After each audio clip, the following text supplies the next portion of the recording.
Mesdames et messieurs, chers professionnels, chers experts du bâtiment, bonsoir. Nous sommes avec le vice-président, M.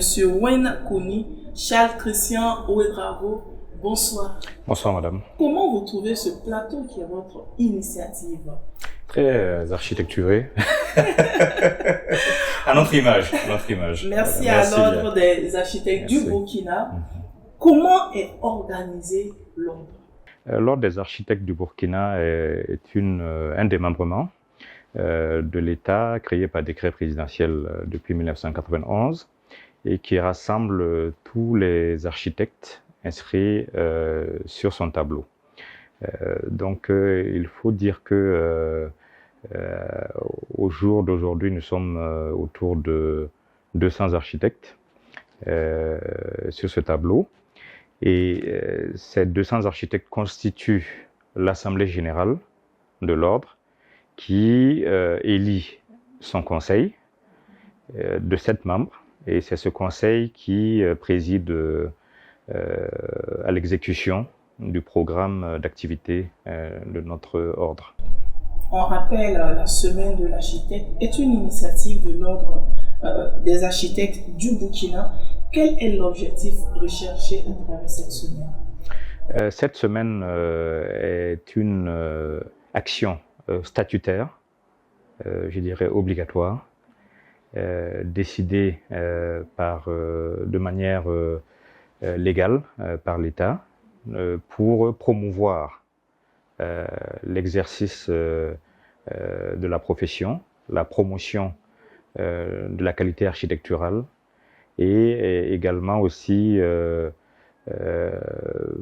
contact populaire pour faire connaître en tout cas l'ordre et l'activité que nous menons. Quel bilan peut-on retenir de cette 7e édition de la Semaine de l'architecte? Nous pouvons constater avec beaucoup de joie que malgré toutes les difficultés inhérentes au contexte, nous avons pu mener cette activité et également engranger des acquis, notamment celui du renouvellement des partenariats avec les acteurs phares du secteur du bâtiment et ceux aussi qui se projettent pour une pénétration plus efficiente du marché du bâtiment au Burkina.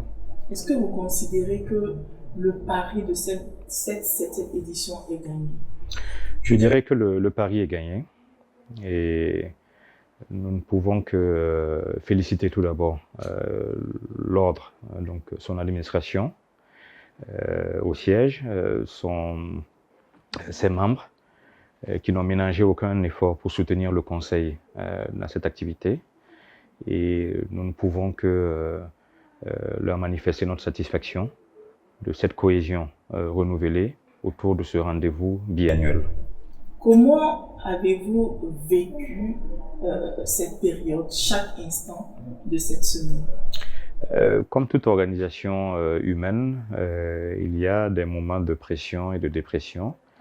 Et je dirais que le leadership des différents membres, des partenaires et bien entendu du comité d'organisation est à saluer.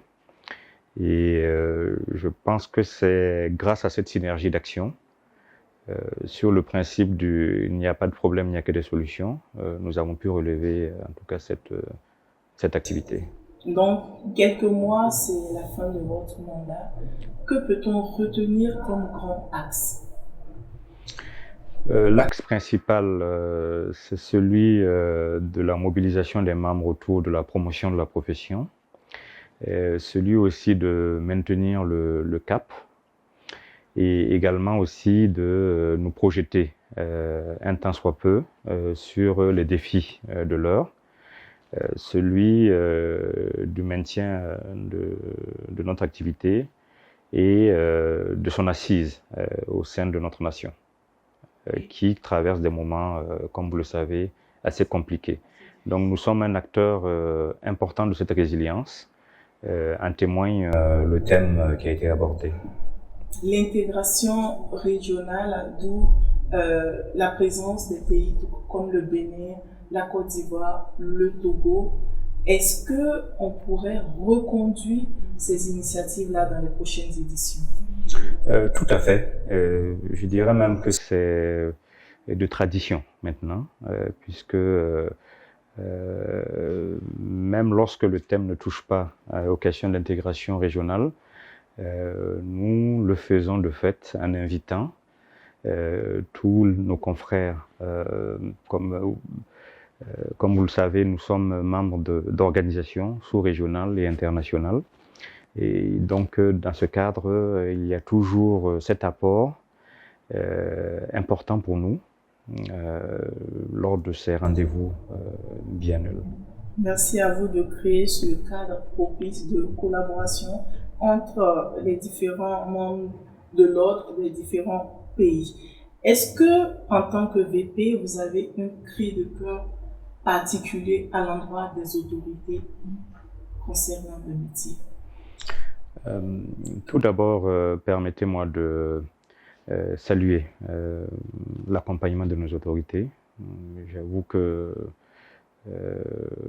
nous ne les saluons pas assez. Voilà. Mais il faut dire qu'effectivement, les défis de l'heure sont nombreux. Il est vrai que tout est prioritaire, mais la question de tout est urgent aussi. Et la question de l'aménagement reste une question essentielle. La qualité de vie, qui est le socle important de la vie humaine et également aussi de son activité. Donc le cadre de travail, le cadre d'évolution et le cadre aussi d'épanouissement. Donc nous espérons tout simplement que les autorités maintiendront ce cap, vaille que vaille, de soutenir le bien-être des populations par une architecture de qualité. Avez-vous un dernier mot à l'endroit de tous les acteurs qui ont permis de rendre plus belle cette semaine de l'architecte? Nous ne pouvons que ouvrir notre cœur pour les remercier du plus profond de nous, pour également aussi les encourager à maintenir le cap de ces enjeux et de la qualité qu'ils nous servent à chaque édition.